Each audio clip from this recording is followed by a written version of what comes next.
All right, Dan, this is the penultimate episode, second to last. I just want to say I think this is the ultimate episode personally for us because everything we've been predicting came to fruition today. Tyler, this is everything that we've been working for as Fargo podcasters. Today, everything that we have been predicting, everything that we've been talking about, it all came together. We have Devil Watch, we have Zombie Man, we have the two meeting in the middle, we have Dr. Harvard back from the grave. We get everything. We even get Thurman. We even get Thurman in this episode for a second. No lines, but we get Thurman. The most heck moment of the season, probably. It's going to be a great one today. We're reviewing Fargo Season 4, Episode 10, entitled Happy.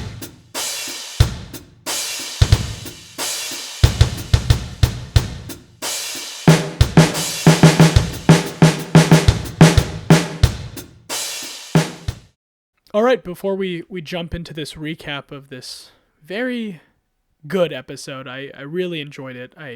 I think the last 3 episodes have been some of the strongest of the season, certainly, and I'm really excited for the finale. But a little house cleaning.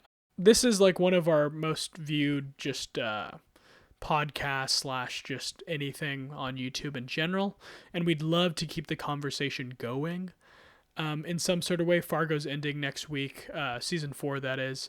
But if you guys have any suggestions for TV shows that you want us to kind of like review weekly or just do a few videos on them, we'd love to do that. I know Dan's watching The Queen's Gambit right now, which I definitely want to watch. And I'm watching Toast of London right now. Which is my favorite show currently. It is crazy and everything I want in a TV show. But yeah, any niche topic, we just kind of want to keep the conversation going, like I said earlier. We just really appreciate the comments and just the love we've been getting on the last couple of videos. Yeah, the growth that we've been seeing on these podcasts is kind of, it's crazy. Like, obviously, so our last video did 1,000 views, which is like nothing, but also it's like, it's really something to us. It's kind of nice. And the level of engagement that we've been getting in comments, again, small in numbers, but pretty meaningful. Like we really love talking about Fargo. We love talking about television. We watch a lot of television and a lot of movies. So nothing would be more fun than to like you said, keep the conversation going and talk about more shows, because we're going to watch them and we're going to talk about them. So, I mean, why not record them and talk about them with you guys that are listening to this? If it's something super niche, like that might be even better. You mentioned The Queen's Gambit. I think everybody's watching The Queen's Gambit right now, so I wouldn't be surprised if people wanted to hear thoughts on that. But somebody mentioned like Wilfred in the comments a long time ago, and I love Wilfred. I don't know if we'll actually do that, but I mean, stuff like that is like really fun to talk about, and there's not a lot of conversation about it out there. Things like that would be really fun for us to talk about, and it's sad because Fargo is ending next week. If you do want to hear us talk about, season 1, 2, and 3 of Fargo, or the movie, yeah, I mean, we could talk about the whole. We could just turn this whole channel into a Fargo channel. But yeah, just let us know, because it's been really fun. It's been quite surprising, and it's been really fun. But yeah, I mean, also just in general, I know Dan and I love Arrested Development. It's one of our favorite sitcoms. We're big sitcom guys, but also dramatic guys. I mean, our friendship, not to get into this, but since we're here, our friendship started with The Walking Dead. We were both watching it in middle school and basically just talked about it weekly. And yeah, it's kind of become like just a tradition of us just talking about shows. So it's nice to finally have like a product out of that. Yeah, to be able to share that is really sweet. I mean, yeah, I mean, to your point, not to get too deep into it, but like, yeah, our friendship starts because of the media that we both loved, and even though we don't know anyone that's commenting on these videos, I feel sort of a kinship with them because we share the same tastes in media, and hearing everybody say the crazy phrases that you and I have been saying all season, like Devil Watch and Zombie Man in the comments, is really fun. So again, thank you to everybody who's listening. It's been a real pleasure. But yeah, with that, we'll probably get more sentimental next week. But yeah, let's jump into Fargo, season 4, episode 10, which traditionally would be the last episode of the season. But this year we got another episode, which is nice. Without further ado, let's just jump into this. So this episode opens up with a beautiful montage with every single main player in this one. It starts off with Odis and Gaetano, but it slowly evolves, into all-out war between the cannons and the Faddas. People are dropping like flies. Thurman is at his mortuary, and he is, putting cannons to rest. I just thought this was really cool. It opens it up like very, I can't think of any other word but gangster, really. With the newspapers and the headlines, it felt very 1950s. It was gorgeous. And it is clear that there is a time jump. It ends with Oraetta a bit in it, staring at Ethel and, our boy Odis, which it's a big episode for some people, and certainly Odis. Yeah, you described it as gangster, and just by chance, this afternoon I watched The Irishman again with my father. It was his first time watching it. It was my 8th time now watching it. This opening kind of reminded me of The Irishman a little bit. There's a lot of classic sort of Scorsesean gangster vibe to it, and it's a kind of a simple way of just basically saying the war has begun. It's sort of the same thing with Star Wars, when with the opening credits or the opening crawl, it just tells you here's what's happening. It's like a serial almost. So it was just an efficient way to jump back into the story, because last week's episode was so unrelated to the A plot of the season. It was a stylish way to do it, and I thought a fairly effective way of getting us back into the actual story of the season. It drives home a point that Fargo is not all about the action. It is about the characters who have to live on after all of this. So it is very fitting that there's just a montage of the war. It is really focused on Loy and how that affects Loy and Josto and Gaetano. Beautiful way to open. And then Odis arrests all the Faddas. They're having a traditional Italian mafia dinner with wine, salads. I don't know, probably spaghetti. I'll edit it so it'll show what actually is on the table. I swear to God, though, at some point this season they were eating spaghetti and meatballs. That actually happened at some point. But yeah, this is a huge moment for our boy Odis. He is finally letting go of his devil, so to speak, and he's finally accepting the fact that he's a good cop, and he wants to keep the streets clean, and he wants to do it for himself. And you really saw that a couple episodes ago when he took matters into his own hands and killed Deafy and Swanee. I'm just so proud of him. It's really a reverse arc of most police officers we see in the Fargo universe. This was, in this moment when he's arresting the Faddas, I'm thinking to myself, there it is. We got him. We got the cop. We got the good cop character, even though he is not totally and inherently good. He's so complicated. And we've mentioned this before, but the season is in so many impressive ways commenting on things that it actually predates, because they filmed this before the big conversation this year about the way that we police. And so having a super complicated police figure, I think is not only smart, but it's also of the time. And then they invert it, because normally the cop has to then go through some trials and tribulations, and they get a little bit more dirty. They get some dirt under the fingernails, but Odis starts off with dirt under the fingernails. He starts off with very dirty hands. There's dirt all over his body, and then he sort of starts to clean it up. He's a dirty cop. And then this episode, he starts. Well, I guess in the Nader, he starts to. It's hard to say clean up, because he kills a couple of people, but also, he's starting to clean up. He's trying to. One was a U.S. Marshal. Yeah. So good for Otis. Yeah, I was really happy to see him taking things into his own hands. One of the best characters this season, surprisingly. I remember being kind of annoyed by his tics in episode 2 or 3, whenever he was first introduced, but happy to say that Jack Houston did a fantastic job this season. Also, I should mention this now because early in the season I was saying, okay, Justo is a goof and they're just going to make jokes. That's fine if at some point they make him serious. And it looks like they're going to in this upcoming episode, but we'll get there when we get there. They did do that, though. They did the right thing with Otis. He was played for goofs a lot in the beginning of the season, and then they made him really serious, and they actually started to change the character a little bit based on the circumstances. This hasn't totally happened with Justo, and that's one of my bigger issues with the season. But with Otis, they nailed it. All right, then we go into the title and into the canons, which it seems like they're in a hotel or penthouse now, which, again, it's this recurring thing this episode. Everything's becoming a lot more gangster mafia. Now Loy has a window overlooking the city.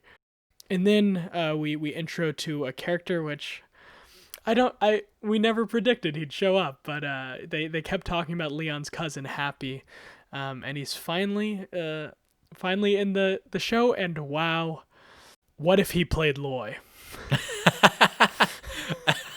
We keep asking ourselves that. Yeah. Lionel Happy Holloway is a very interesting character. He seems very incredibly 1950s. He always has a man behind him holding 2 frames, which is such a Fargo thing for some reason.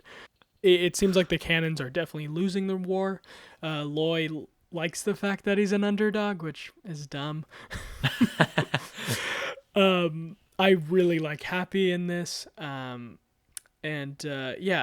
Buell has a great little monologue about Satchel and getting vengeance or them getting comeuppance for killing Satchel, which they still think he's dead. We'll talk more about Happy's betrayal once we get to that scene, but I like the idea that they're playing with here. My only issue is that narratively it doesn't totally work for me, this whole Happy subplot now, because they don't give us enough to chew on with it. Like they just introduce him so that he could then flip. I mean, it's like you're adding extra pieces that we don't understand and just saying like that they're going to be important. As much as I love the honoring the ancestors thing with the photographs and then consulting them before making his decision, it is sort of just it's sort of a bit scenery at this point. Also, we should have predicted this because the title is Happy. This week's episode is Happy, and that's shame on us. I mean, this is our award. We're getting an award today for being the best Fargo podcasters because of how well we predicted Devil Watch and Zombie Man, but it doesn't come without some cuts also. And this one's pretty bad. We should have gotten this one. I will say that is one of my complaints about this episode. I really loved it, but I wish there was more of this throughout the season. I wish Happy had been a big character earlier. But, here we are, 2 episodes left, and they really are cramming everything in. All right, cool. And moving forward, Otis is at the station. There's classic cop moments where people are like, yeah, you fucking did it. Hey, you did it. Every scene at the police station is like that this season. Literally every single one. It's like we're going into a war, like Timothy Olyphant's leading the guys into a battle, or they're clapping for Otis. Whatever it is that they're doing at the police station, it's so arch. It's like every cop is the chief from season 3. Yeah. Chief Wiggum, right? No. Yeah. Shea Wiggum, yeah. He's just like, I'm a cop. Like all of these 50s cops are like, you fucking did it, eh? Look in there. Also, I feel like everybody hated Otis before this. I feel like everyone knew that Otis was getting paid by both teams, and I feel like everyone hated him, but now they're just like, hey, stand an ovation for this guy. But then one of the cops was all like, hey, don't don't bite the hand that feeds you or you're gonna get burned. And it's like, wait, so was that guy like, did that guy like Otis before and now he's just like saving face for everyone? And it also makes you wonder, like, is nobody else in the pocket of the Faddas or the Cannons? Like, is Otis the only guy in the pocket? Or, like, how many of these guys know about this? Yeah, the police station is completely clean now that Otis is clean. Really funny. But then Josto calls him, and he's like, "Hey, got a bullet with your name on it." And he kind of sounds exactly like that. Yeah. Which is funny. And Otis has a pretty good line, and he goes, "No, I'm home now. Like this is who I am, and I'm like happy about it." And then he hangs up on Josto, which is such a great moment. Yeah, it's great. It's great for Otis. Good for you, Otis. All right, then we move on to Ebel and Joe Bulo. Just want to say, Joe Bulo looks so sexy in this scene. He looks great. He has one line, and it's solid. He's doing a good Brad Garrett impression. Must have watched a lot of Everybody Loves Raymond to get the part. Anyways, New York wants to the Faddas to wrap this up with the Cannons. They don't want any more bloodshed. Gaetano says it in the scene. He's just kind of like, we've lost a lot of people. Like, this is kind of bad. It was curious to me that Gaetano, I think just in general, Gaetano's kind of been flip-flopping as a character. I think he's been sort of enjoyable, so I'm able to give it a pass since he's joined since he's joined the allegiance of his brother after throwing him through a table. I do find Gaetano's position a little bit curious, and I've found his position on a couple of issues a bit curious. This one was very strange, though, because he was like, this is not good for business. This is not good for business, and I thought that was strange because when he first comes into the show, he's basically saying, like, war and murder and violence is the family business. So I thought that was odd, and it's not like a moment where the character has grown and changed. It's just sort of a flippant line that I think they didn't really remember. But yeah, no, that's a great point because he has been so about killing this whole season. Like, he killed Paulo by accident. But he didn't really bat an eye there. Like, he wasn't like, well, Paulo's dead. Like, this is a war now. And especially when he killed Dr. Senator. Like, Calamita did it, but Gaetano was really, like, behind it also. But I do love Josto and his relationship now. I think it's really earned. Noah Hawley did such a great job with that. And then moving right along, we see a milkman. And I just want to say milkmans are awesome. We're putting that out there today. That is an official endorsement of milkmen from this podcast. And then Satchel steals the milk. And then I said he will drink it and become Mike Milligan. Yeah, I thought the same thing. And I was thinking, like, okay, this is his Popeye spinach. Like, he's just gonna morph. He's gonna morph into Mike Milligan fully grown. Very Homelander moments. I don't like the boys. And we've said this at Go for it. We're not doing the boys. No, spoiler alert. We've joked about this many times this season about where Satchel is gonna do something and it makes us think, like, oh wait, did this ever happen to Mike Milligan in season 2? You mentioned last week, like, did Mike Milligan ever have a line about a dog? And I was thinking the same thing about milk. Like, every time Satchel does anything, I'm like, oh, does Mike Milligan drink milk? Like, I don't know. I'm gonna have to go watch season 2 again. Yeah. And I'm sure that none of these things actually, like, it would be so obnoxious if they were that on the nose, where, like, everything that Mike Milligan said in season 2 is played up for in the Satchel character. And of course it would be so stupid if you go back in season 2 and then, like, he's like touching Brad Garrett's hair and then he just has a gallon of milk that he drinks and you're like, wait a second, I don't remember that at all. But now that I've watched season 4, I think they're doing a great job with Satchel, and they have to say it, I think, but I'm really happy they haven't yet. Cool. Moving right along.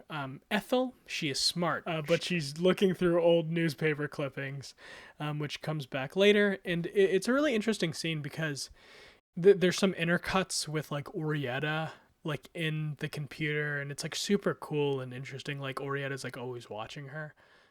as much as I have complained about its lack of real bite with race, I think this, I mean, obviously the season does a lot of work to talk about race, but it sort of is in more of an intellectual way, and I don't think it really gets to the biting like nature of racism too often.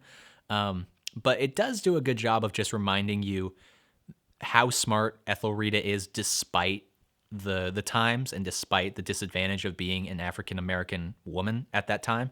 The scene starts off, it says color, like it says colored something. It's like the reading room for colored people, basically, is what the title on the door says. And that's something that I think a lesser director would ignore. But this episode was directed by, you guessed it, Sylvain White, who I love to death. That is just, he's gonna be on the pod. Just you wait. It's just it's a good choice. It's a good reminder because Ethelrida is so smart, and that's impressive enough. But then I think it's a smart choice to remind us at every opportunity, even with small little set dressing moments, the actual heroic nature of becoming that smart in that time for who she actually is, and for who society thinks she is. All right, this is the scene of scenes. And also very casual in a lot of ways. It is a very casual just origin drop. But this next scene's Ethelrida and Debril. And I will say, I think 3 huge things that we predicted do happen. All right, so we'll start off with just like the recap. Debril is telling the story of their great grandmother, and basically saying she was in chains, and her father and her were brought from Africa to the United States, and there was a storm, and Theodore Roach, who is confirmed to be Zombie Man. What a name. They call him the Roach too at one point. It's like, wow, he had a nickname and everything. Anyways, it seemed like their ship crashed or something, and there was a storm, and Theodore was like laughing maniacally, and Ethelrida's great grandfather, I suppose, in chains, comes up to him and he chokes him out. And like this is a huge thing for us because we talked about it a few weeks ago, how Zombie Man is representative of like an old like whiteness that is like haunting like all of these Smutnies, and like that is the case. Like Debril flat out says it pretty much, like the first time, I'm getting chills just thinking about it, but like the first time her great grandmother saw Zombie Man was when she was 6 years old. You know, like this is a thing that's been around since the 1800s, and it's like eerie. And Debril says it's the devil himself, which is also crazy because if you recall the intro to that episode where Zombie Man is in, I literally say we have the devil confirmed this season, which wasn't the case at the time, but to this family, it definitely is. Oh my God. I mean, you started off by saying that this was very casual, like a very casual scene. I think that this was, it wasn't quite up to Sylvain's level of excellence. I thought that this scene was a little Hallmark-ish. It was a bit, I don't know, it just seemed a bit too easy. It felt like they had a lot of information to get out, and they're like, how do we do this best? I don't know, just put him on the porch and then have him ask questions, and then we'll just get this backstory, and then everything that happens after that on that porch, yeah, it's all sort of strange. But I did love the sound design, though, because once Debril starts talking about the slave ship and the horrors of that, you start to hear the noises, and it starts to build up the chains and the water and all of that. So that was pretty good sound design. But God, I mean, let me just take you through my note-taking process real quick, because we take notes during the episode because we watch the episode and then we record this right after and give you our immediate thoughts. I was writing down right before that, Ethelrida researches the gang violence in town. Then later she talks with Debril, and so I wrote down in quotes, "Are we really cursed?" And at that point, I'm getting excited because now Zombie Man is like, here we go. Like this is a little little bit of Zombie Man. Then all of a sudden she jumps straight into the story, and I am feverishly writing down everything I can about the story because I'm so excited. She says Theodore Roach, and I'm thinking, there we go. We got a name. We got Zombie Man's name confirmed. This is incredible.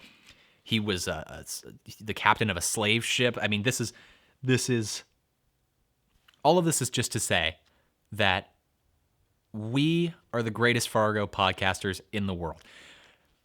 I mean, Zombie Man, like, I don't think anyone really thought Zombie Man was going to be a big deal, but we did. We bet on Zombie Man, and Zombie Man paid off.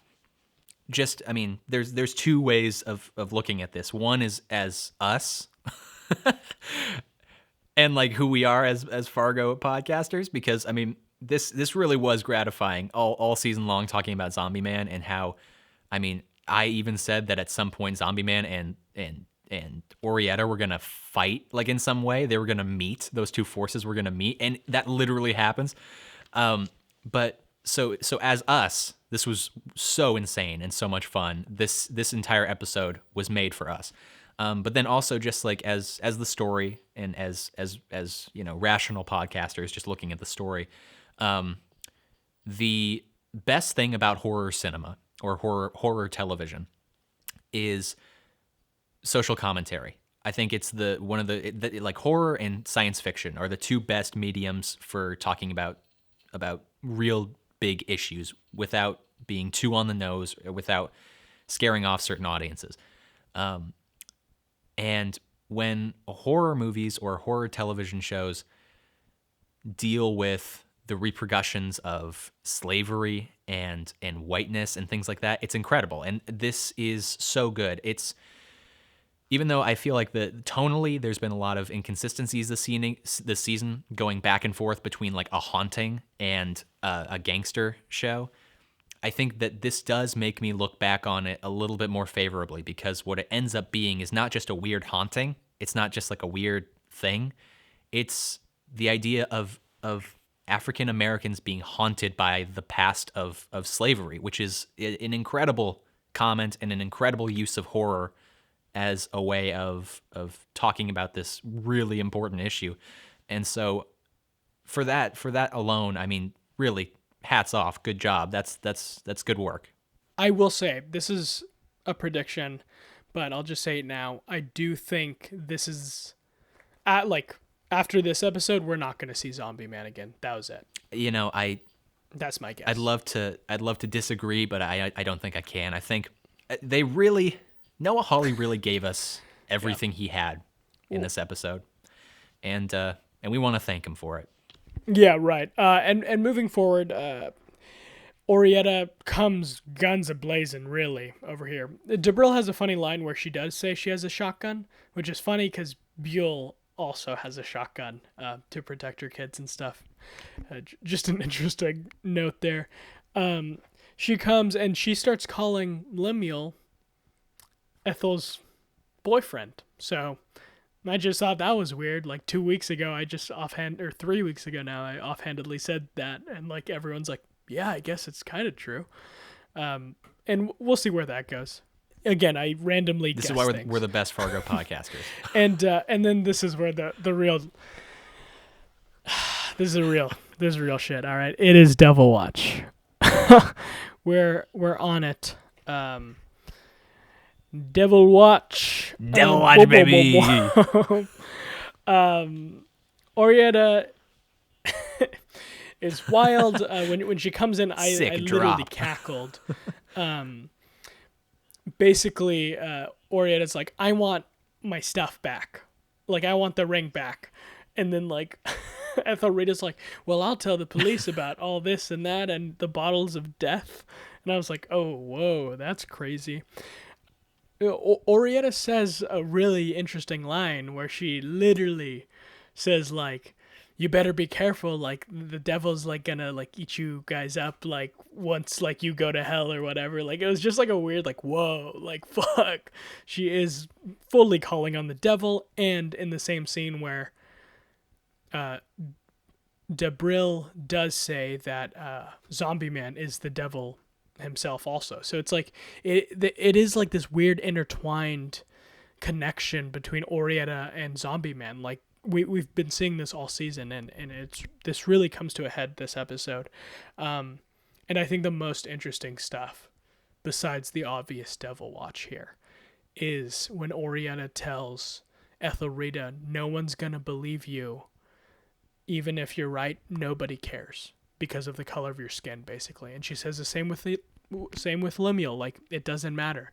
I can do what I want because I'm white, and you can't because you're black. And that's like so sad, and it's like, it's crazy to think that statement is in many ways still true today, and would definitely be true for at least another 20 years in the 1950s and on.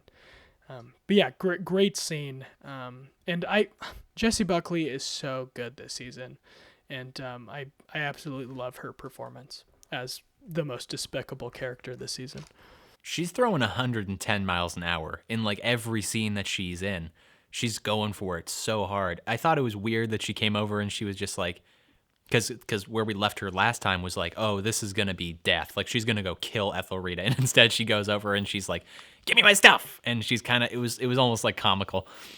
It reminded me, because we've gone so long without super racist Oraetta that I kind of forgot how racist she was, because that's how she comes into the show. She's like super racist to Ethelrida right when they meet, and she's super racist all the time. So yeah, she comes over and says like, nobody's going to believe you. I believe in Ethelrida so much, and I know how smart she is that I didn't even balk at that like for a second. I was like, yeah, okay, sure. If this is how you know that Fargo is a fantasy, because you know that she's not going to win and Ethelrida is. And in real life, it would be the other way around. In real life, Oraetta would say that and then be right. But in this world, we get a little bit of redemption. This scene importantly sets up that Ethelrida wants to meet with Loy. And so that's the big like television piece that we need in that scene. Like, we get all of this great origin story for Zombie Man, and we get Devil Watch, but also there's a pin dropped that will be picked up later. Justo, it's a great opening shot, because he's basically like, all right, who should I be talking to? Who am I talking to right now? Like, he basically winks at the camera and goes, who am I talking to? And then it cuts, and it's Leon and Happy. And they are basically betraying Loy, and Leon is going to take over everything from Loy, which is pretty interesting. And I'll just bring this up now. Loy knows about it. Like, Opal comes in, which makes me really think that Ebel is a spy. Again, we'll see next episode for sure. But Loy really just knows, like, that Happy and Leon betrayed him later in the episode. We talked about this earlier about how it doesn't totally narratively work because we don't know Happy. We don't get a reason for why Happy would betray them. So I mean, that's kind of a bummer. And then also with the Leon aspect, like this, I mean, I'm so sorry to be a broken record, but I keep saying this. That's a thing that in a different version of the season could have been played out as like a bigger thing, but unfortunately it wasn't. Right when Leon gets introduced into the show, we both thought, oh, okay, this guy's going to rise through the ranks and become an important player later in the season. And technically he does. Like, technically they get to the same place that they would have if this was a main story arc, but it's just without a lot of the satisfaction and without a lot of the, I don't know. It's just kind of, we can buy that Leon would betray Loy because of Loy whipping and punching him in their previous interaction, but it's sort of just, it's jumping a little bit. It's jumping over some important things. Yeah, there's no step where Leon takes more power. It just happens. Right. He just out of nowhere just becomes the guy for and then the this kind of Faddas. goes straight into Justo and his father-in-law fighting, which it's another storyline that I wish was built up a bit more. And I will say these scenes with Justo and his father-in-law are always the weirdest written. It's like Jason Schwartzman called up like Wes Anderson or something. Yeah. And like Wes Anderson was going on a bender because he's like making the French Dispatch. So he's like hanging with Timothée Chalamet all the time, and he's sick now. That's just a funny thing to envision.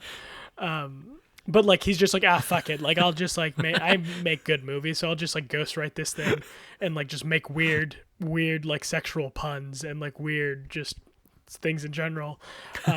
Because earlier they say fuck us, you can fuck a state park, and now he says you and your kind can disappear like a fart in an elevator or something like that. The return of Fargo.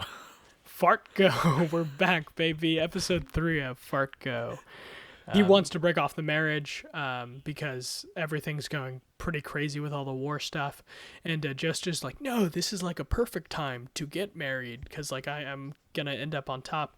And then Gaetano just punches him in the fucking face twice. And he's like, you can't punch me. And he goes like, well, I guess I just did. And then it's just such a sweet scene with Joestar and Gaetano at the end. It's like, oh, you punched a guy for me. That's sweet. And then they have like a nice brotherly hug. That moment was actually a moment where I enjoyed the Schwartzman-y comedy for this character. And again, I love Schwartzman and I love every performance he's ever given. This one there's a weird disconnect between character and actor in this one. But that moment I do like a lot, actually. It was I think it's because it was truly endearing, like for the emotional stakes between those two characters, as opposed to like playing it up for a wink for the camera, which he's done most of the season. Totally. All right, moving right along. Loy and Opal have a scene in Loy's new hotel / penthouse, whatever it is. I'm sure it is something. And Opal's just like, yep, Leon and Happy betrayed you. Again, I think this whole storyline in this episode could have been 3 episodes of just like build up to that moment. And Loy says, skunk's gonna skunk. Whatever that means. Again, Wes Anderson wrote a little bit of this when he was on a bender with Timmy and Saoirse Ronan. But on a more serious note, everything's coming in on Loy. Everyone's kind of betraying him. People are jumping ship. People are seeing Zombie Man and running the other way at a train station. Everyone's basically out on Loy, which is sad. And honestly, like as much as we do harp on Chris Rock, I do think he was solid in this scene. This was a pretty good Loy episode. I don't love his first scene with Happy too much, but I do like this scene, and I love the scene with Ethelrida at the end. Yeah, I think this scene is particularly lit beautifully, and whether it's like Chris Rock's acting or they just like kind of like shined up his eyes a bit, it looks like he's about to cry, which is a huge point for that character. I think it's kind of like it's kind of amusing how defeated he is in this scene, and in the later scene with Ethelrida, he's kind of just like, all right, it's over. Like it just seems like he gave up. Like we credited him early on for being right about everything, and then once things go wrong, he's just like, all right, yeah. I guess I give up. That's so true. But you know who's not giving up? Satchel. Satchel's on the road. This is a fantastic scene. He basically gets accosted by 2 chunky white men in a red truck, and just Satchel this is such a powerful scene for this character, and it is really incredible what this kid is pulling in this scene. Like he basically goes on and like shuts these guys up, obviously by gunpoint. Not the best, but with his words, he talks about how this is my world, and like that's a very Mike Milligan type of ideology. And at the end, he just says flat out, "You can fuck off," and it is so powerful. And he's still with Rabbit, which is his new rabbi, I imagine, which is kind of sweet. And all I wrote in my notes was, this scene is powerful. Wow. Again, I mean, what a great season of Fargo this would have been if it was just about Rabbi Milligan and Satchel. I mean, I could have done 3 episodes of Satchel just walking on a road with a dog named Rabbit and some chunky white hicks, you know? Like, yeah, I love this episode and I love this scene. I think that it is even the music is telling you, like, this is Mike Milligan becoming Mike Milligan.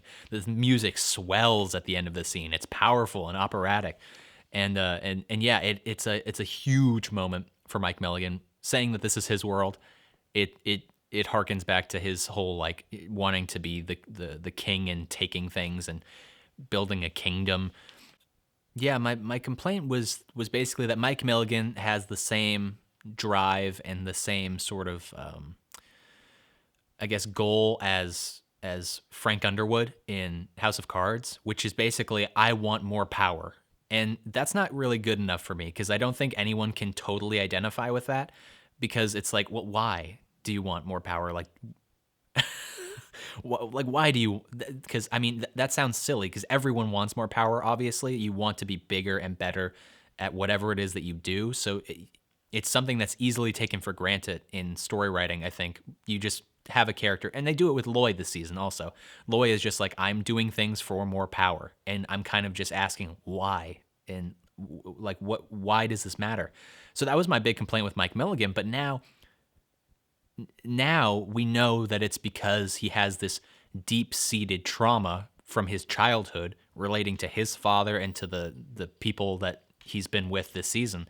So I think it totally rights the ship for Mike Milligan, because now it's not just that he wants power, it's that he's trying to right a childhood trauma that happened to him, and he's trying to become better and more powerful, and he's just trying to find control over something. Similar to Otis. Otis's whole thing has been about finding control. That's sort of what Satchel wants and what Mike Milligan wants in season 2. Moving forward, we're going to... I'm just going to call this next section just Odis, Justo Gaetano. It is saying goodbye to 2 of those 3 characters, which is... we'll get to the last one, which I laughed very hard. Anyways, Otis is kind of out of control right now. He's going back with police escorts, and he's hearing things. He's hearing, like, Loy. He's hearing Josto. He's hearing Deffy, which also they picked one of Deffy's best lines. I think it was like a cheer up Palomino that they used, which is great. The only better part would be, like, if they did the pelican thing, like he was just hearing that, and it was, like, more symbolic for Otis for some reason. And we'll break this down with Otis's storyline, and then we'll dive into Gaetano's story that he tells. But Otis basically gets home, and he knows immediately that it's, like, messed up, and everything in his house is destroyed, and from the dolls to his lamp. And there's even, like, markings on his deceased lover's picture, which in the 1950s, that sucks. You can't get another copy of that. Like, that really blows. So then Otis, like, freaks out, and I love this because when he notices the whole room's messed up, it's all in, like, Dutch angles. Like, you're seeing the world like he's seeing it. It's like there's something horribly wrong, and, like, I don't know, like, I feel like Dutch angles have to be used very sparingly. In this case scenario, it was used beautifully. He runs out of his apartment, and there's basically just, like, it's shot like a fucking horror movie. Like, he's running down the halls, and there's, like, a big shadow coming, and then he exits, and 2 people are waiting in a car for him, and Otis coming into his apartment and seeing everything broken was sad, because we know of his OCD and how bad that is. So on one level, I'm thinking, oh man, this is actually kind of, like, really sad. When the guy who earlier said, like, I left him a surprise, I was thinking, oh, like, there's going to be a bomb or something that is going to wound him. But this was, like, emotionally wounding in a totally different way. And the music, again, really great music this episode. Music swells, and you're thinking, uh-oh, Otis is mad. Like, here he comes. Like, this is going to be a big moment for Otis. And so then when he leaves the apartment, I was thinking he probably wouldn't make it out of this episode, but he was going to go down guns a-blazing. And that doesn't quite happen. All right, so while Otis is scrambling, Gaetano and Giusto are reminiscing. Giusto asks Gaetano why father sent him away. It's also reminding the audience about Donatello and like their whole relationship.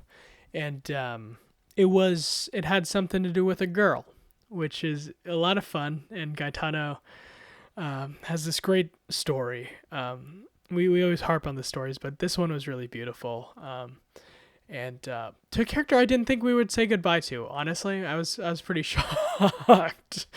I laughed really hard though, just reminding you. But yeah, and also Justo's comedy works well. I think in the scene he's like, I got a big dick too, you know. It's like, yeah, they're brothers. Like they should have the reasonably same size dick. But Gaetano says he was in love. And then it's revealed that he was 11 when he was in love, and apparently with a girl or woman with huge boobs, perhaps for an 11-year-old. And to get them to fall in love, he said, "I am the moon, you are the sun," which like completely opposite things. Gaetano's never smart. He's never been smart, and he said that before.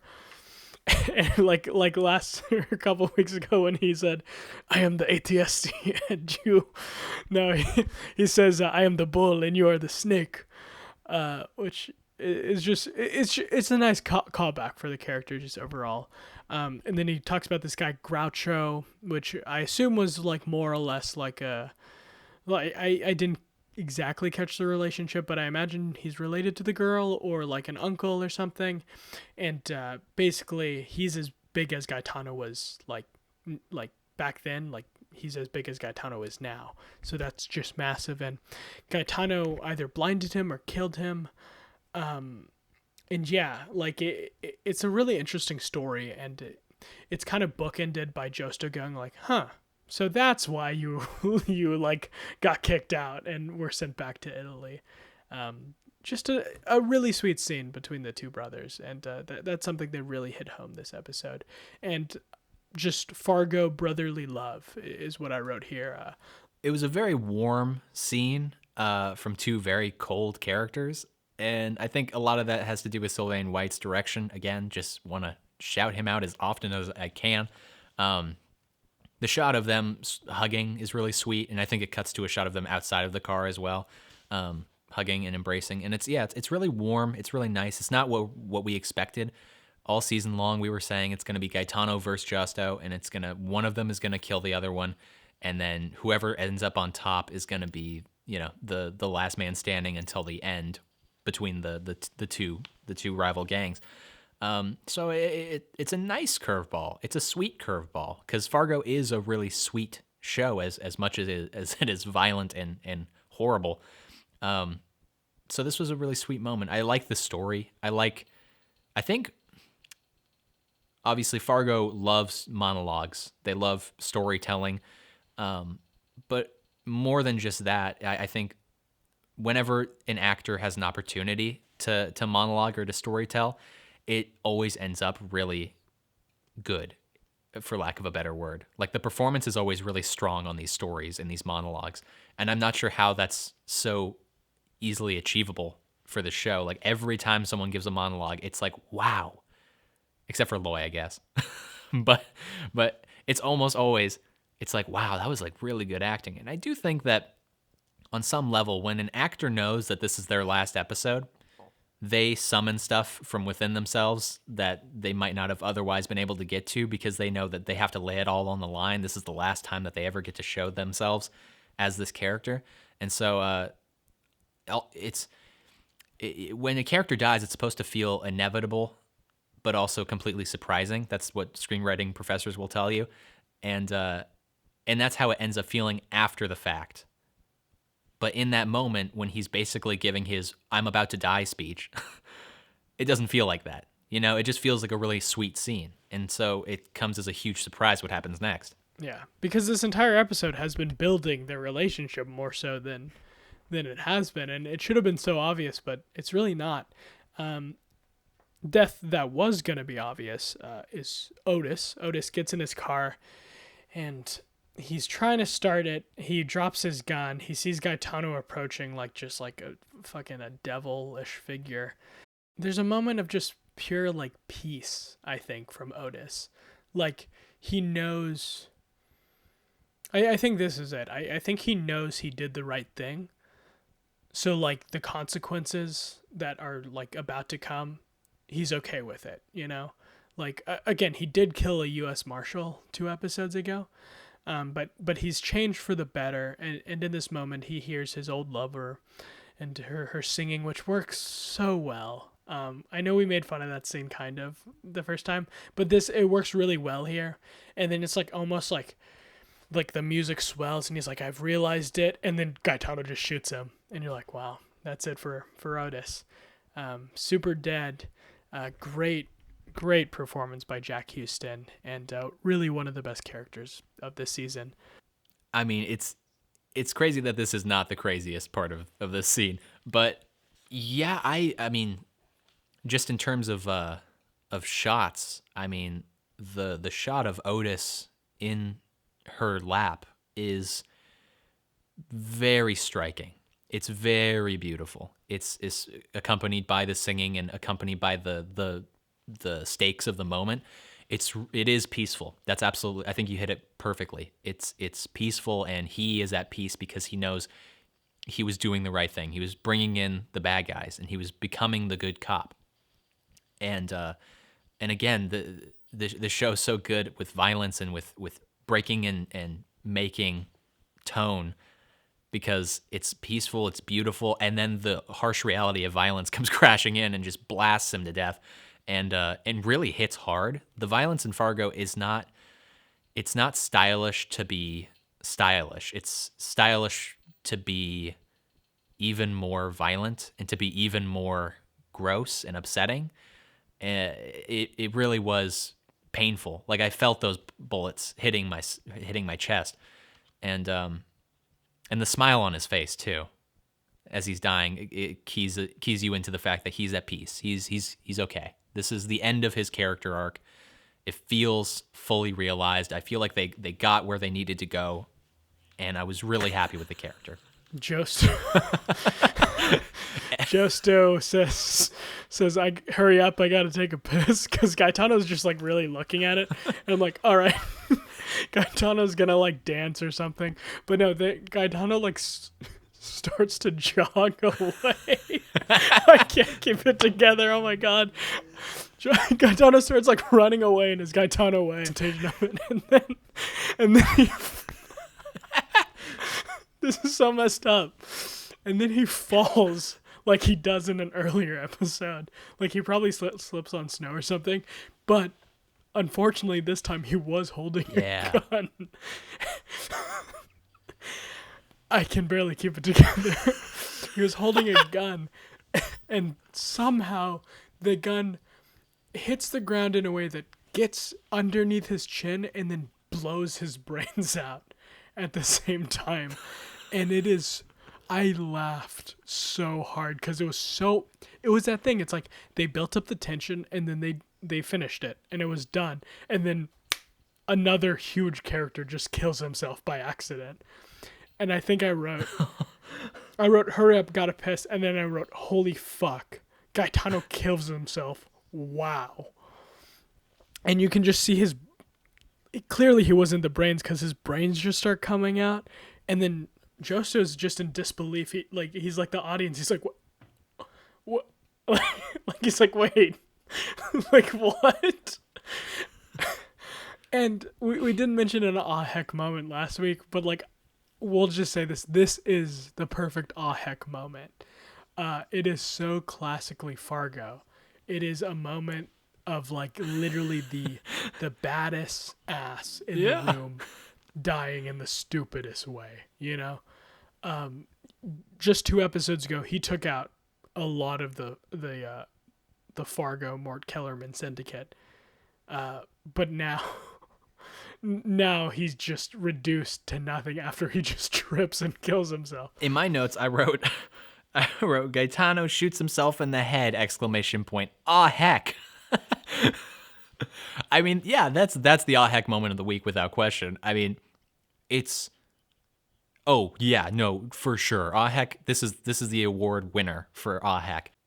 I think one, from a staging and choreography level, I actually bought it. Like I bought that he shoots himself in the head. Like the way he trips and falls is really authentic. So good job on that. It's really hard to do that. Like we've both performed in various, levels. And it's hard to do that, I think. Like the only times that I in high school theater was trying to do something physical, like when we would do Commedia dell'arte or something like that, it was really difficult to like actually fall and to make it convincing looking. He falls really convincingly, and the way that his hand gets thrown out and the gun in his hand hits the pavement and bounces back up into his chin was really believable. So it didn't take me out of the moment. I was like, oh, that's crazy, because like if you played this scenario out 1,000 times, only one of them ends like this. And that's why Fargo's so great, is because we get that 1 out of 1,000 version of this universe. I mean, he's an X Factor character. Like, like this is so good. I mean, this is so good. This is what Fargo is all about. And I know I struggled to get through this, and I laughed so hard after I saw it, but like that's why I laughed so hard. It's like, it's such a great subversion of expectations, and it's such a fitting way for Gaetano to go out, but it's also such a Fargo thing. It's just like, it perfectly encapsulates why I love this series, and like from the movies to the TV show so much. It's like, 'cause of moments like this that are just so joyously funny, but also darkly so. right, it's people that are woefully underqualified to be in the positions of power that they are. And I mean, in season 1, Lester should not be in the situation that he's in. And in season 2, Ed Blumquist and Peggy should not be in the situation they're in. In season 3, the Stussies, everybody should not be in the situation, and Seinfeld should not be in the situations that they are. And in season 4, I mean, Justo definitely should not be the leader of like the Godfather squad. And neither should Gaetano. Gaetano is, like you said, he was like tiptoeing as he was jogging, like this, like he's so unphysical. And you also mentioned the callback. He does slip and fall earlier this season, and we kind of hated that a little bit. I think we laughed, but we kind of were like, okay, like what is this? It was also just a weird scene that followed it, but that's actually like foreshadowing. Like that's good foreshadowing. He slips. He's a bumbling buffoon. Like, and so when it happens here, it's not just completely out of nowhere. It's like been baked into the story, so we buy it more. So yeah, this is TV brilliance. Honestly, this whole sequence. I think a good way to put Gaetano is bumbling, and a lot of, I mean, Justo is like, a lot of the Faddas, like as much power as they have, like they are a little bumbling in a lot of ways. Man, just a great scene. And I gotta say, a huge shout out to Salvatore Esposito and Jack Houston for their parts as Gaetano and Otis respectively. Just really great. And I saw Otis coming, but Gaetano was a huge surprise. And I just gotta say, we talked about it last week. A lot of these side characters that we absolutely love are going. And Odis and Gaetano were it this episode, which is definitely sad. So we'll see how the last episode goes. But they have people, at least Gaetano still has people attached to them. All right, and then horror music starts playing after Gaetano has horribly killed himself by accident. Wow, that was fun. As Justo is shockingly just drives away and it's like, I just had this beautiful moment with my brother and now he's gone forever. Like, it's so tragic. And it goes right into the Smutny household and into what I initially thought was Zombie Man. But it turns out it's Oraetta, which I'm like, okay, here we go. This is it. This is what's going to happen. And Oraetta has a syringe and she is about to, I assume, literally murder Ethelrida just in her bed. It's so creepy that she's just standing over her bed. And it's shot, oh my god, it's shot so well. And Zombie Man comes out. And oddly enough, he protects Ethelrida in some sort of way. Like, I'd love to hear your thoughts on this, Dan. Like, why? Because I usually say my thoughts first, but what are your thoughts on this Zombie Man and Oraetta interaction? Because Oraetta freaks out and can feel the presence. Yeah, so I mean, again, of a the ghost. way that I broke down the Zombie Man stuff earlier, there's two ways to look at it. There's one as us, and there's one as professional podcasters. So first, as us, I mean, I broke down. I started cackling like a hyena because I was so excited. Devil Watch meets Zombie Man, and I predicted this weeks ago, and I wasn't goofing. Like, I really meant it. Like, we've done a bunch of like goofy predictions also. Like I mean, exactly. Like, we've done 1,000 of them, but I was like truly serious when I said that they were gonna have to meet at some point because their two forces are connected in some way. So when she shows up with the syringe and she, you know, shoots it as everyone does, I hate that. I know that I hate that in movies. Like, they shoot so much out. Like, I get the point of doing it. It's just to make sure that the thing works and it's not gonna, you know, malfunction. But like, they shoot a freaking like half of the whatever's in there. Devil Watch meets Zombie Man.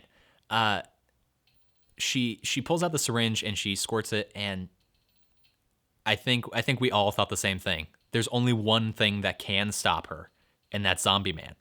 And so Zombie Man comes out of the darkness, appears, freaks her the hell out, and then she gets out of there. Two things there.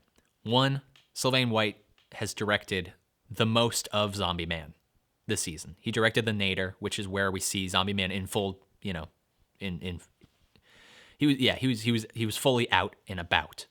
And so in this one as well, he's really playing up the horror element. And as I mentioned, he is the director of Slender Man and a couple of other fairly big budget horror movies. And so shout out to him. That's the first part. Second part, which was your original question, why would Zombie Man protect Ethelrida? I don't know, and I don't think the writers know. I think Zombie Man makes a choice. This is so silly. Zombie Man makes a choice in that moment to be like, nah, get out of here. Like you're evil in like a different way. So I think that the two spiritual forces coming together in that moment, like, they can't coexist. So that's probably why Zombie Man spooks her and she gets out of there.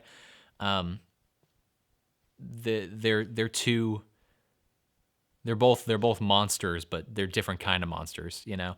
And so I don't know. I think that the internal logic there is a little bit broken, but like, as Daniel, I'm so in love with this moment. It's awesome, and you see Zombie Man's head move, and it's really creepy. And my interpretation of it is actually more so on Oraetta. I think Oraetta is about to kill this person, and I think a lot of her hatred towards Ethelrida comes from the fact that she's a black young lady, and she is way ahead of her time. And I think Oraetta hates that. And in many ways, I think this scene is representative of like full out.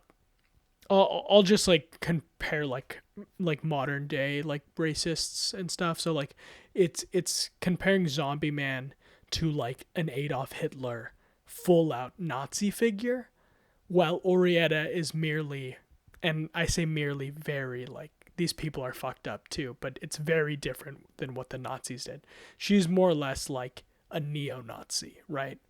And this would bring her into like full out, like just like Nazism, like to the fullest extent of evil, you know? And it's like she actually can't get that far because she's not that evil. She's just more or less hyping herself up to think she is. And I think this scene is representative of just like that dichotomy between those types of racists, I should say. That's really interesting, actually. Yeah, we've talked all season about how Oraetta is the devil, and I think she's even been hyping herself up to be the devil all season. And in this moment, she realizes she's not. She's just a 2-bit racist that lives across the street from a brilliant black child. So I think that's really interesting. I think you got something there. That's good. I'm glad that you were able to come up with that, because I was a little bit sad thinking about, like, I don't know if this makes sense, but it was fun. And then, I mean, God, we were gifted so much in this episode. We get Zombie Man and Devil Watch coming together, and then she runs back over to her house, and we get the big Harvard reveal. Yeah, let's just jump into that. The police are in her home, just a bunch, and they're like, again, these are the most cops ever. Like, they're coming out of nowhere. Like, all right, we got a warrant for your arrest, miss. It's like, what? And it's like, yep, he's awake. And it's like, oh shit, who? And it's like, they kind of hype him up. They're like, the owner, the head of the hospital, Dr. Harvard. Like, the only thing missing was like his whole name, like, like the head of the hospital, Dr. Eugene, like Porter Harvard or something like that. Just like something super long. The third. But yeah, Harvard's back in the way. I think we kind of said we think he'd come back, like, just to basically arrest Oraetta. And there's a great beat in this where Oraetta yells for the police, which is in a separate world, a different episode. This would be the aw heck moment, but Gaetano did shoot himself in the head by accident. But yeah, she yells police, and they're like, we're the police. And she's like, I just need to get my purse. Like, it's very sad though to see Oraetta just like 100% defeated. And I'm really happy she does survive this episode, and we'll be back next week. But yeah, our boy Harvard coming back to life. That macaroon did not kill him. Neither did the hundreds of macaroons before stopping his heart. He's made it to the mountaintop, and he's defeated his true nemesis, Oraetta. I'd like to believe that if he had chosen any other flavor of macaroon, he would have died. But he chose the right flavor, and he picked the right one, and it was it was the thing that saved his life. There maybe just wasn't enough poison in that one macaroon. But boy, God, did he I was so happy. I mean, yeah, they totally hype him up. Like, I feel like nobody knows who Harvard is, so that's why they said it that way. But for us, we were like, yes, here we go. And so he's alive. He rats her out. It happens like pretty quickly. The whole, like, she is over in Ethelrida's house, meets Zombie Man, who is the captain of a slave ship. She runs back over to her place. The police are there. They're like, we have a warrant for your arrest because this guy, Dr. What's his name? Harvard just woke up and you're like a murderer. And she's like, okay, I guess I'm going to jail. It all happens really fast. And without knowing that she's going to be in next week's episode, I like before we saw the next week on, I was kind of sad. I was like, oh, is this the end for Oraetta? That kind of blows, because it seems like she was going to be a bit bigger than that, and she is, fortunately. And actually, that's actually a great callback. The last time we see William H. Macy's character in the original Fargo movie was when he gets arrested at the end, and he's like screaming, and it's very similar to this scene. She's a character that kind of had no business being in the story, but she forced her way in, and she got to the mountaintop. She met Zombie Man. She is sort of the devil. She did kill Harvard. She yeah, all of this stuff. So I mean, but Harvard. What?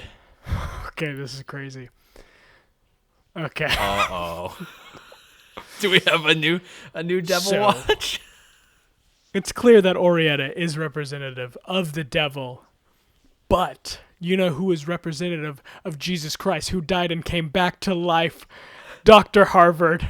Dr. Harvard! This is This is Paradise Lost brought to life, where our main character is Oraetta Mayflower, the devil, but Jesus/God is Dr. Harvard.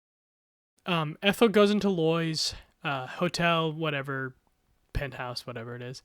I'm kind of pissed off that they showed this in the trailer, because it is the big cliffhanger of this episode that we'll just get it right out of the way. Ethel is joining Loy and going to help him somehow finish the war, but it's interesting because we were talking last week about like how is she going to do that, because it felt like it'd be at the beginning of the episode, but it is at the end, and Ethel just lays out a bunch of facts to Loy, which is very good. It's like how much money that Thurman technically stole from them, like what their debt is, like how they're going to pay that off. Because technically you've been using the mortuary for a while, so like that's going to cost money. And she basically lines it all up in a way to get Loy on her side, and then she has the big ace up her sleeve, which I think we really forgot that ring belonged to Donatello. I remembered it like at the beginning, like they have a previously. I'm like, fuck, right, that's Donatello's ring that she sucks off his finger. But yeah, she gives that to him at the end, and the big reveal is that it is Donatello's ring, and it's a really nice scene with Ethel and Loy, and Loy kind of smirks at the end. And I did say I wish Chris Rock was having more fun this season. Like, I wish you could see it more, because he is a very charismatic actor, and like I think if they let him just be a little more outlandish, like it could have really worked. You remember in season 3 when Sai says like you got to take the chains off? Like if you want me to really cook, you got to take the chains off. So good. Yeah, that I feel the same about Loy, or I guess about Chris Rock. I feel like they should have taken the reins off of him and allowed him to just be more Chris Rock, you know.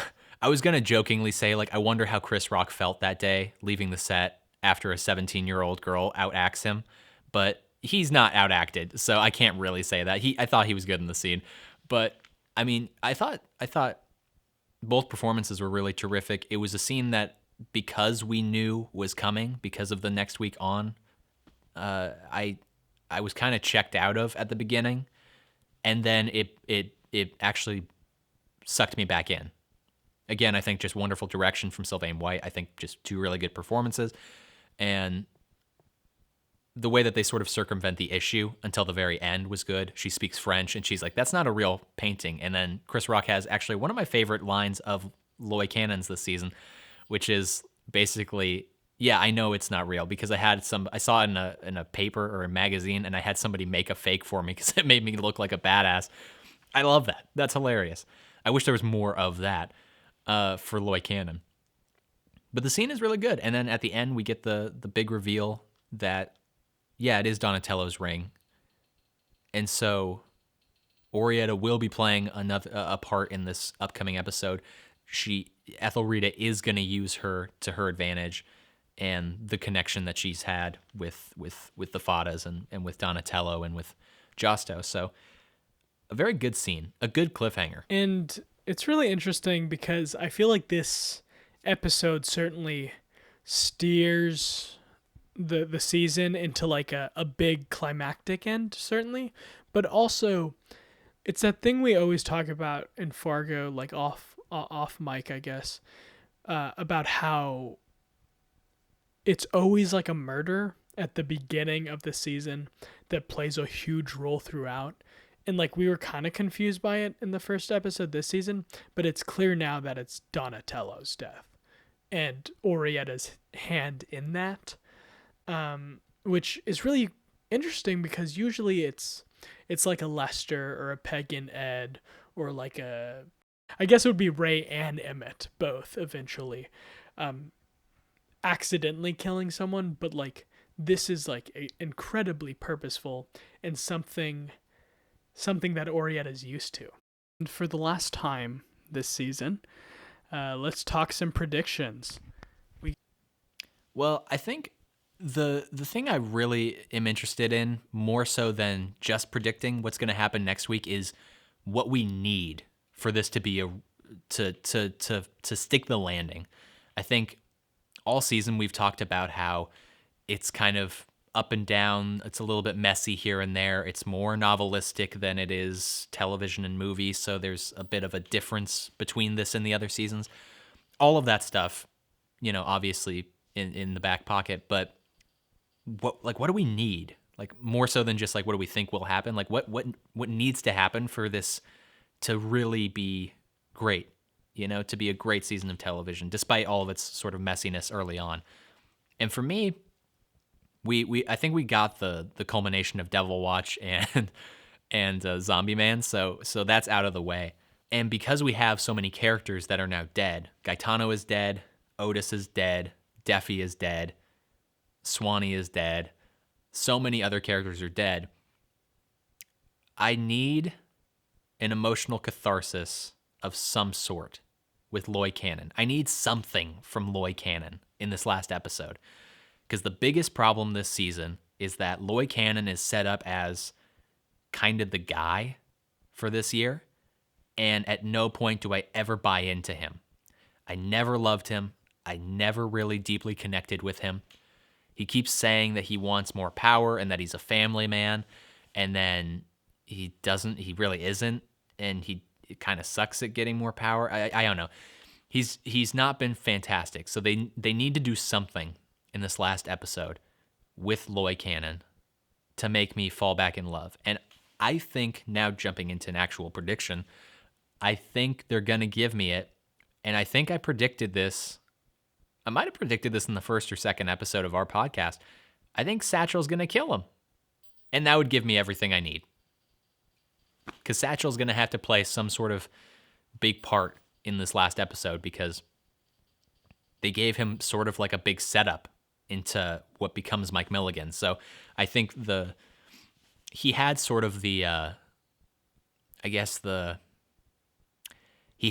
the reckoning in this episode where he decides that he's not going to be Satchel anymore, but he needs the actual like christening, the actual rebirth, the full forming of what is going to become Mike Milligan. And I think that's going to come in this episode. I think they've done a good job of setting up that Loy and Buell both still think that Satchel is dead. So I think the only reason that they would do that is because it would come as such a shock when they see him again.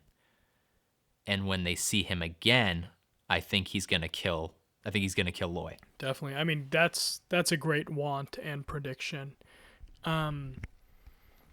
Just to change it up a sec before I jump into my want, I really think this season would be an insane episode, or an insane game of Fiasco. I've gotten into Fiasco a little here and there on this podcast, but it's basically a Coen Brothers game where you make a Coen Brothers movie with your friends. And near the end, there's something called the tilt. And the last 3 episodes have been that tilt. Every character is pretty much on the run. All of their like friends / acquaintances are gone in some sort of way, whether that's Satchel or like Odis or really anyone. They don't have protection anymore, and it's coming down to the wire. And for me, I just need a proper conclusion for all the characters.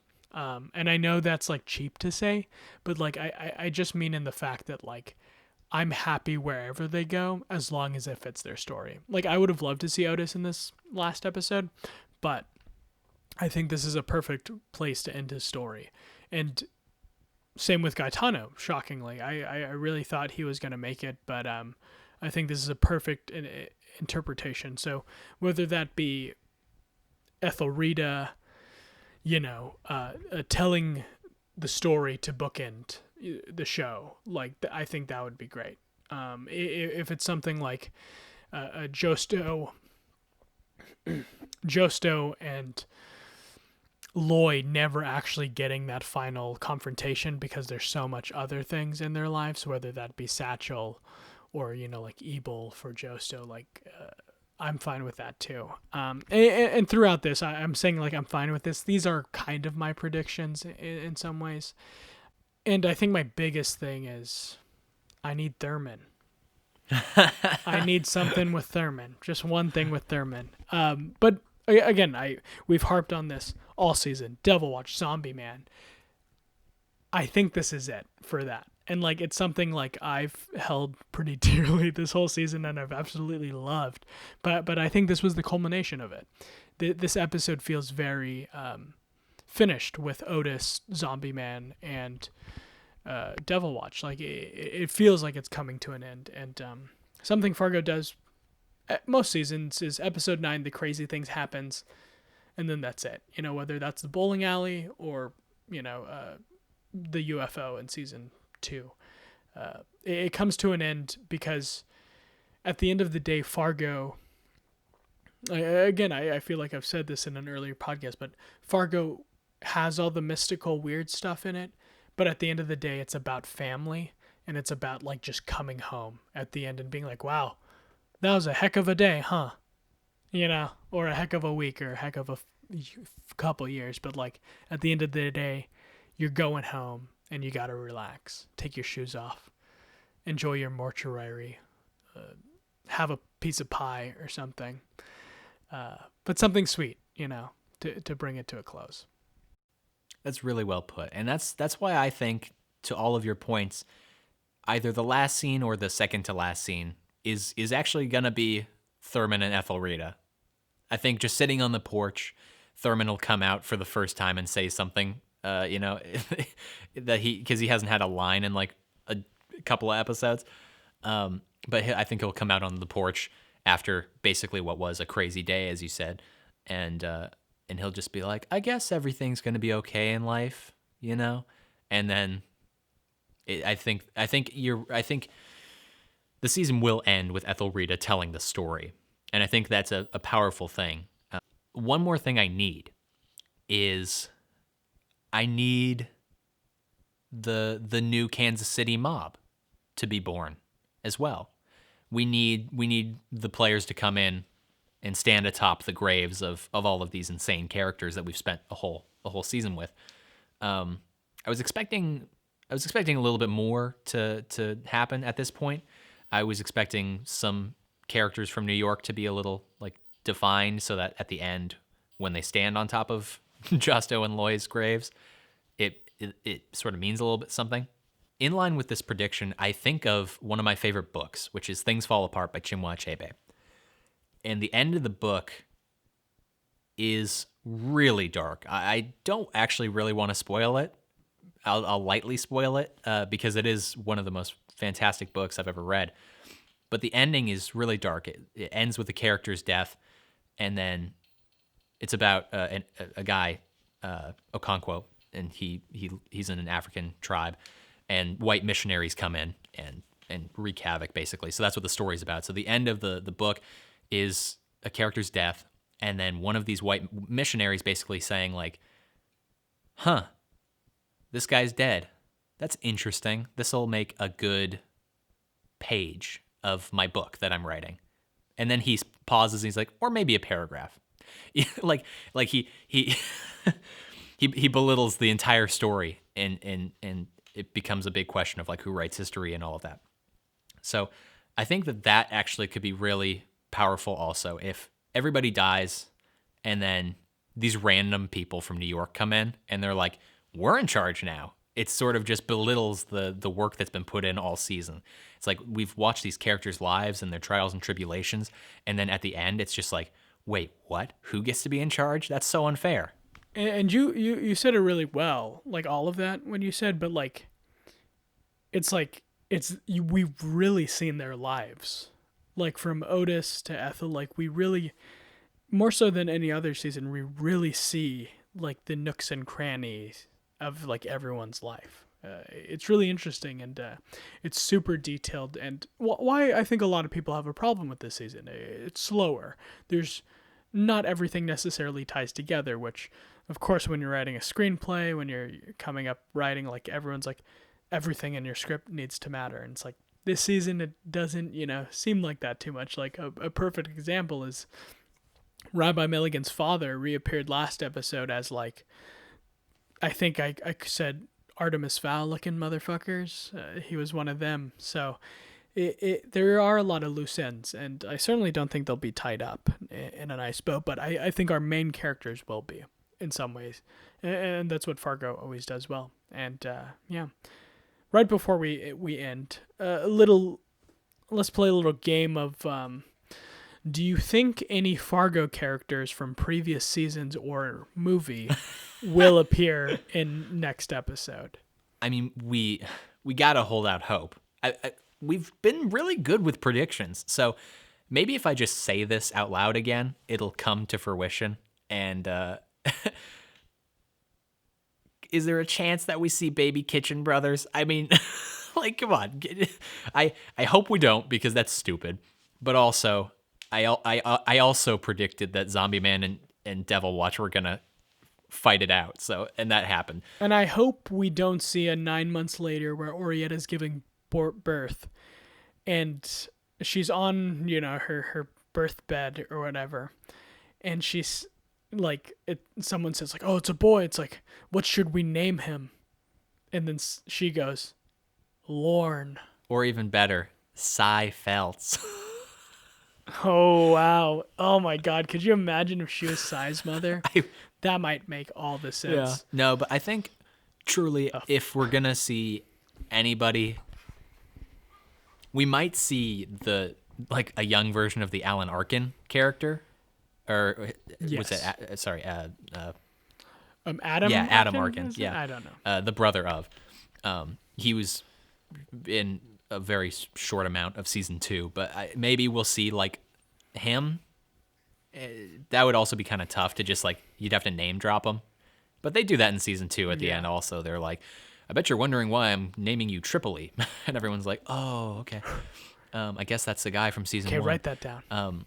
But I think if we're gonna see anybody, it's gonna be Bokeem Woodbine as Mike Milligan. I would love to see Bokeem back as Mike. Yeah. God, that season's perfect. And it comes to end perfectly. And as all things do in life, we got one episode of Fargo left. It's going to be a little sad, but also it's going to be really cool. We're going to finally see the whole puzzle together, We see like... We see like 90% of it right now, but next week we're going to see it all together. We're going to put it all together, and we're going to be here on This Is a True Podcast at least one more time for our 10th episode. It is going to be somewhat emotional because it will be the end of an experience. We started off this podcast talking about like what we were looking forward to, what Fargo is, and what television as an experience is like, and it's been fun to have an event viewing experience again. And even though like commercials are stupid and it's corporatist, consumerist, capitalist, blah blah blah, still like my inner child is kind of gonna miss some of these commercials. I'm gonna miss seeing 1,000 a teacher or Black Narcissus commercials. Because it becomes a part of the experience of watching the television show, and it's something that you miss out on if you're just binging the show. And the water cooler aspect of watching it week by week. And so it's sad to see it all come to an end, but it's been a blast.